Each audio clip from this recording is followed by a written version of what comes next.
is a day in Indian history which can never be forgotten by any Indian. Numerous sons of Mother India have sacrificed their life for the freedom of India. Mahatma Gandhi, Subhash Chandra Bose, Bhagat Singh are some of the names which every child of India remembers with reverence.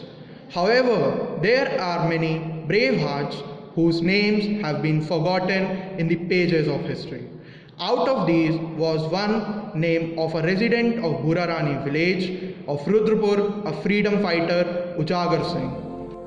अरे ओ शमशेर यारा, तन्नू याद है कल 15 अगस्त है। कल बहुत बड़ा दिन है। कल अपने देश में आजाद हुए 75 साल हो जाएंगे।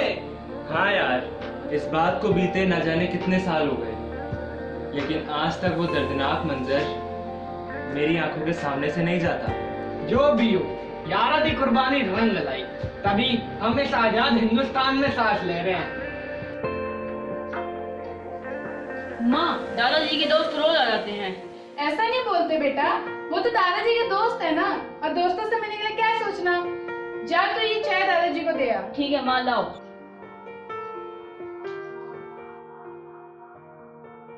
लो जी, चाय भी आ गई।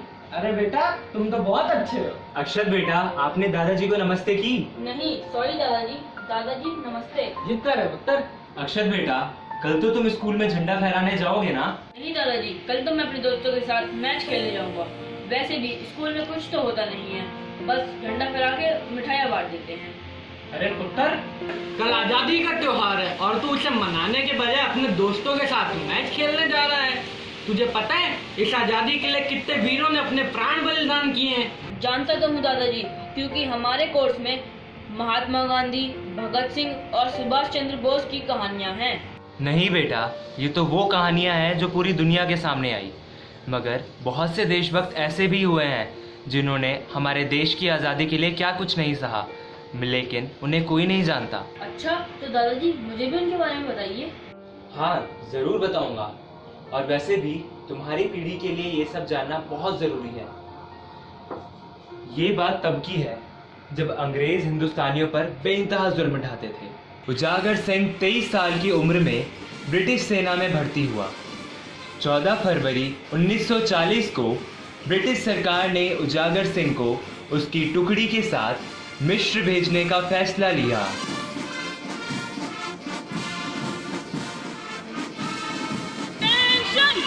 रॉयल इंडियन आर्मी ने तुमको मिस्र भेजने का फैसला लिया है।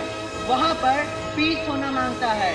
तुमको वहाँ जाकर उन्हें ब्रिटिश रूल्स को फॉलो करवाना है। सर, ब्रिटिश हुकूमत हर जगह अपना परचम लहराना चाहती है और तुम सब ब्रिटिश सरकार के मुलाजिम हो, तो तुम्हें ब्रिटिश सरकार के लिए जी जान से मेहनत करनी है। अंडरस्टैंड? सर। ओके, जाने की तैयारी करो। अच्छा जागर भाई, अभी मैं चलता हूँ, बहुत तैयारी करनी है। अच्छा ठीक है।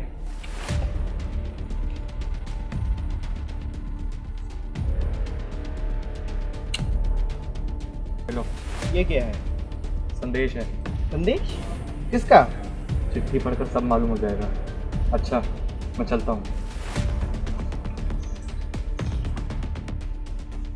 भारत माता की जय है। भारत माँ के वीर सपूतों, इन सैनिकों के केवल शरीर ही विदेश में लड़ाई करने जा रहे हैं, पर इनकी आत्मा तो देश में ही है। और जब तक हिंदुस्तान आज़ाद नहीं हो जाता, तब तक किसी भी हिंदुस्तानी को हिंदुस्तान से अलग नहीं किया जा सकता। जिस दिन हर एक हिंदुस्तानी एक हो जाएगा, उस दिन हिंदुस्तान ब्रिटिश हुकूमत की गुलामी की बेड़ियों को तोड़कर आज़ाद हो जाएगा। आवाज़ दो, हम एक हैं। तुम मुझे खून दो, मैं तुम्हें आज़ादी दूंगा। सुभाष चंद्र बोस।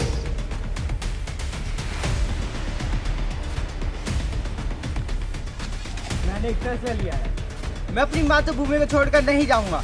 क्या मेरे इस फैसले में तुम सब मेरे साथ हो? हाँ, हम तुम्हारे साथ हैं। हम जिएंगे तो मातृभूमि के लिए, मरेंगे तो मातृभूमि के लिए। हिंदुस्तान जिंदाबाद! हिंदुस्तान जिंदाबाद! मुझे तो लगता है कि ये इंडियंस बगावत पर उतर आया है। चलो, मैं अभी इन्हें देखता हूँ। ये शोर कैसा है? हिंदुस्तान जिंदाबाद। हम तुमको नौकरी से निकाल देगा। अब हम तुम्हारी गुलामी नहीं करेंगे। ओके, तो अब हम तुमको बताएगा कि हम क्या कर सकता है। अरेस्ट हिम और डाल दो इन्हें जेल में।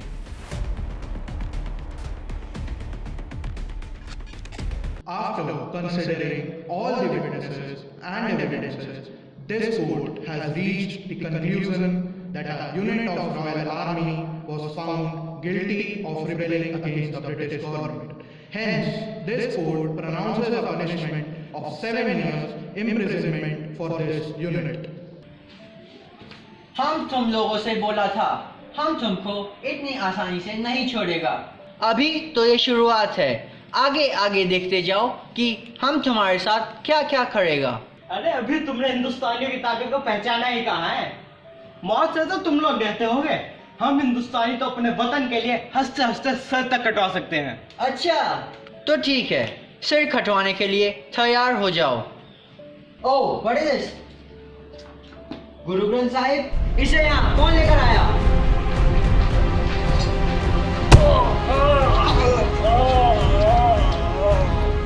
अरे खून! After considering all the witnesses and evidences, this court finds Ujagar Singh and his companion guilty of murdering an officer of the British government. Hence, this court pronounces a death penalty for these criminals. बहुत किस्मत वालों को नसीब होती है शहादत, जो अपनी मिट्टी के लिए अपनी जान कुर्बान कर सके। मेरा तो मन था कि नेताजी के साथ मिलके इस देश की आज़ादी के लिए अपनी बची हुई जिंदगी भी कुर्बान कर दूं। कोई बात नहीं उजागर भाई, एक दिन हमारी शहादत जरूर रंग लाएगी। एक दिन ऐसा जरूर आएगा जिस दिन भारत की फिजाओं पे अंग्रेजों का नहीं, हमारा तिरंगा लहराएगा। सही कह रहे हो, हम नहीं तो क्या, हमारी आने वाली पीढ़ी तो कम से कम आज़ादी की हवा में सांस ले पाएगी। ये शोर कैसा है? तुम लोग अब आज़ाद हो। ब्रिटिश एम्पायर हिंदुस्तान छोड़कर जा रही है। अब तुम आज़ाद हो। उजागर भाई, कहीं ये ख्वाब तो नहीं? नहीं, ये ख्वाब नहीं, हकीकत है। आज हिंदुस्तान की बहुत बड़ी जीत का दिन है, जश्न का दिन है। हिंदुस्तान जिंदाबाद! हिंदुस्तान जिंदाबाद!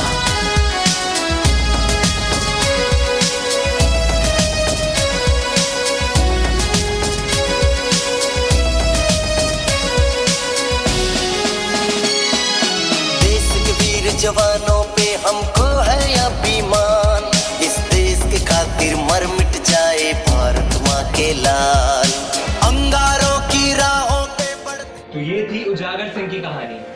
और उजागर सिंह जैसे ना जाने कितने स्वतंत्रता सेनानियों ने इस देश की आज़ादी के लिए अपना खून तक बहाया है। आई एम सॉरी दादाजी, कल मैं अपने स्कूल झंडा फहराने जरूर जाऊंगा, और तो और हम अपने घर पे भी तिरंगा फहराएंगे। मुझे खुशी है कि तुमने आज़ादी की कीमत को समझा। ठीक है दादाजी। दादाजी, मैं अपने दोस्तों को भी बोल आता हूँ कि कल हम सब मिलकर झंडा फहराएंगे। ठीक है, जाओ। हिंदुस्तान जिंदाबाद! हिंदुस्तान जिंदाबाद!